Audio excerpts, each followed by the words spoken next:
Tendo visto as características gerais, uma apresentação de ordem geral a respeito da ação monitória, eu quero agora ver com os senhores o artigo 700 do CPC, que inicia ali o trato da ação monitória. O tópico aqui será das hipóteses de cabimento da ação monitória. Artigo 700. Vejam, a ação monitória pode ser proposta por aquele que afirmar, com base em prova escrita, olha aí, prova escrita, sem eficácia de título executivo, como nós vimos, porque se tiver eficácia de título executivo, o cara já vai para a via da execução. Aqui ele tem a prova escrita destituída da eficácia executiva. Ele não quer mover uma ação cognitiva clássica, sem técnicas executivas, porque ele acha que ele vai conseguir convencer o juiz com base nessa prova escrita para obter com base em uma cognição sumária, o mandado monitório, que nós veremos. O procedimento especial aqui gira em torno do mandado monitório. Então, uma prova escrita sem eficácia executiva, ter direito de exigir do devedor capaz, ele vai ter direito de exigir o quê? Ter direito de exigir do devedor capaz qualquer modalidade de obrigação, senhores. Qualquer modalidade de obrigação. O pagamento de quantia em dinheiro, a entrega de coisa fungível ou infungível, seja de bem móvel ou imóvel, e o adimplemento de obrigação de fazer ou não fazer. No código anterior, havia uma restrição, apenas a obrigação de pagar quantia. Ela era contemplada na ação monitória. Então, o Código de 2015, ele ampliou o cabimento da ação monitória. Isso é importante, tá? Isso geralmente é cobrado, isso é importante saber. Seja qual for a modalidade de obrigação, é possível que nós tenhamos ação monitória. Seja a obrigação de pagar, fazer ou não fazer, ou entregar coisa. Coisa móvel, imóvel, fungível ou infungível. Agora, percebam, o que vai justificar a concessão do mandado monitório mediante cognição sumária, e sobre o mandado monitório falaremos adiante já, é uma análise do juízo quanto a essa prova escrita, sem eficácia de título executivo. Mas percebam que o legislador se refere à prova escrita e não à prova documental. A prova escrita e não prova documental. Então ele exclui da possibilidade de demonstração de se juntar na petição inicial na ação monitória vídeos, fotografias, gravações em áudio, documento em áudio, esse tipo de coisa. Porque documento é tudo aquilo que apreende, que permite a captação de um momento da realidade fática. Documento em vídeo, em áudio. Isso é documento, prova documental. A prova escrita é uma espécie de prova documental. Então aqui na prova escrita você colocaria um contrato, um cheque. Vejam que prova escrita é mais preciso, é mais específico, é menor, portanto, o âmbito do que prova documental. Não é toda prova documental que pode ser juntada para comprovar o que se afirma numa ação monitória. O caput do 700 faz menção à prova escrita.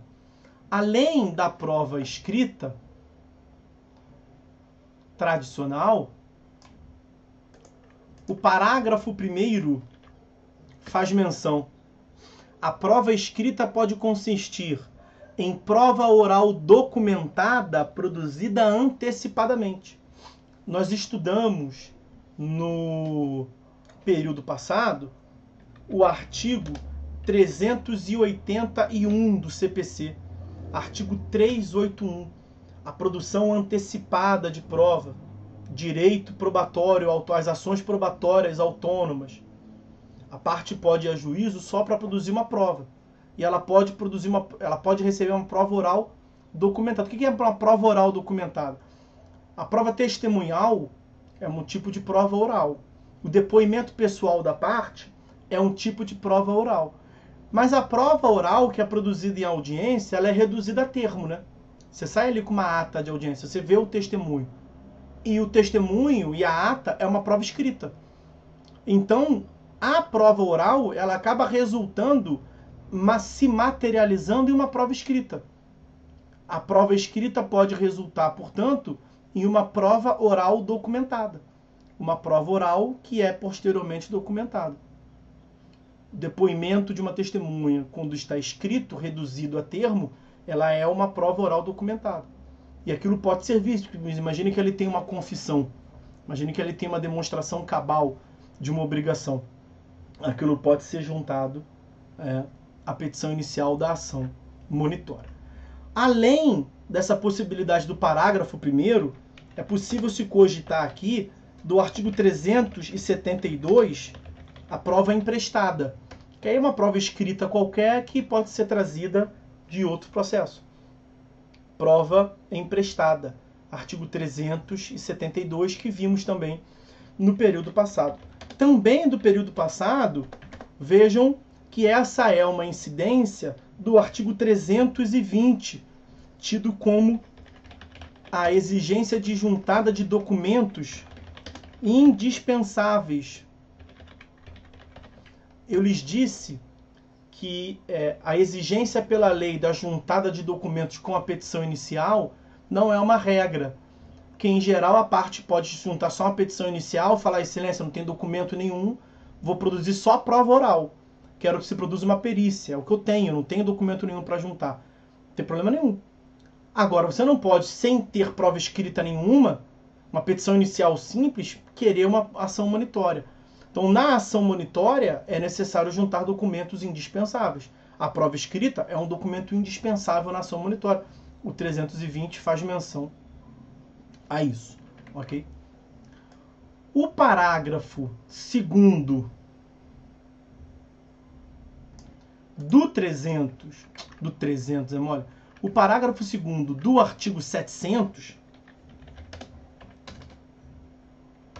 parágrafo 2º do artigo 700 vai trazer ali requisitos específicos da petição inicial que vão se somar aos requisitos genéricos lá do artigo 319 do CPC, e esses requisitos específicos do artigo 700, parágrafo 2º, assim como acontece com todos os requisitos específicos das ações especiais, tem a ver com a causa de pedir especial, né? Então veja, na petição inicial da ação monitória, incumbe ao autor explicitar, conforme o caso, a importância devida, instruindo-a com memória de cálculo, o valor atual da coisa reclamada e o conteúdo patrimonial em discussão ou o proveito econômico perseguido. E aí esses elementos vão repercutir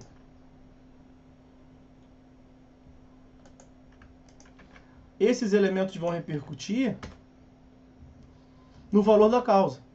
O valor da causa será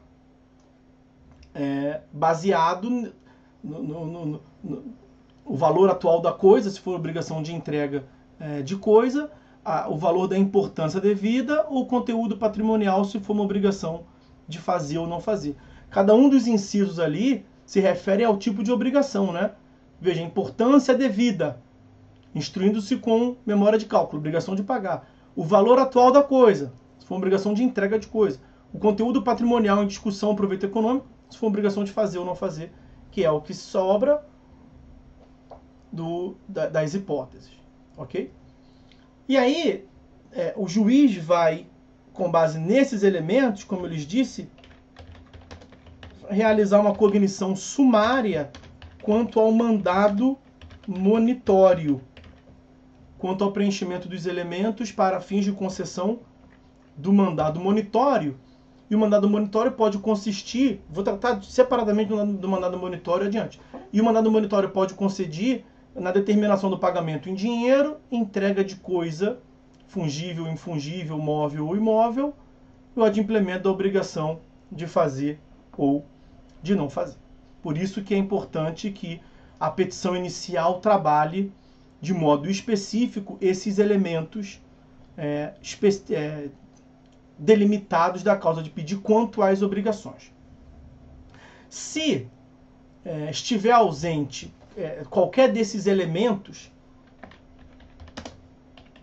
o juiz determinará a emenda da petição inicial, conforme artigo 321, e não sendo atendido, artigo 330, indeferimento da petição inicial. O STJ ele tem um entendimento no sentido de que é dispensável a discussão fática subjacente ao direito alegado pelo demandante, porque aqui o que importa é a discussão quanto à obrigação. Aqui o que importa é a determinação da obrigação. O foco é na obrigação a ser satisfeita. O foco principal é na obrigação a ser satisfeita.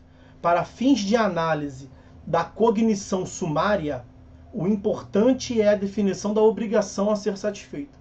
Depois, se o réu oferecer os embargos à ação monitória, aí vai seguir pelo procedimento cognitivo, aí a discussão cognitiva toda vai aflorar.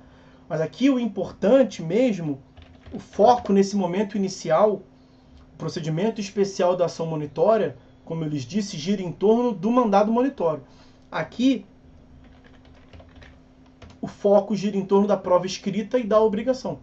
Obrigação, como eu lhes disse, pode ser de fazer, de não fazer, de entregar coisa ou de pagar quantia. Ok? Então, acho que está superada essa parte aí também.